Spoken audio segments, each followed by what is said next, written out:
ഇന്ന് ചെയ്യാൻ പോകുന്നത് ഒരു കപ്പ ബിരിയാണിയാണ്. അതിന് വേണ്ടിയിട്ടുള്ള ഇൻഗ്രീഡിയൻസ് എടുത്തു വച്ചിരിക്കുകയാണ്. ഇത് ഇറച്ചി, ഇത് കപ്പ വേവിച്ച് വെച്ചിട്ടുണ്ട്. ഇതിലേക്ക് സവാള, ഉള്ളി, സവാള, ഇഞ്ചി, പച്ചമുളക്, കറിവേപ്പില ഇതെല്ലാം ഇട്ടിട്ടൊന്ന് വഴറ്റിയതിന് ശേഷം മുളക് പൊടി, മല്ലിപ്പൊടി, മഞ്ഞൾപ്പൊടി, ഗരം മസാല ഇവ നന്നായിട്ട് വറുത്ത് അരച്ച് അതും കൂടി ഇതിലോട്ട് ചേർത്ത് നന്നായിട്ട് ഒന്ന് വഴറ്റിയെടുക്കുകയാണ് കേട്ടോ.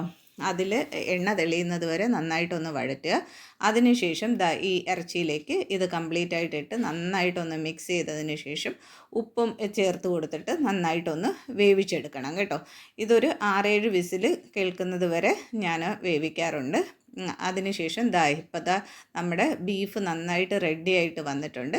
ഇതിലേക്ക് ഇനി കപ്പ ചേർത്ത് കൊടുക്കുകയാണ്. വേവിച്ച് വെച്ച കപ്പ നന്നായിട്ട് അതിലേക്ക് ചേർത്ത് കൊടുത്ത് നന്നായിട്ടൊന്ന് മിക്സ് ചെയ്തെടുക്കുക. ഇപ്പം നമ്മുടെ കപ്പ ബിരിയാണി റെഡി ആയിട്ടുണ്ട്. കപ്പ ബിരിയാണിയും തോരനും ഒക്കെ കൂട്ടി ചോറ് കഴിച്ചു. അപ്പോൾ ബൈ.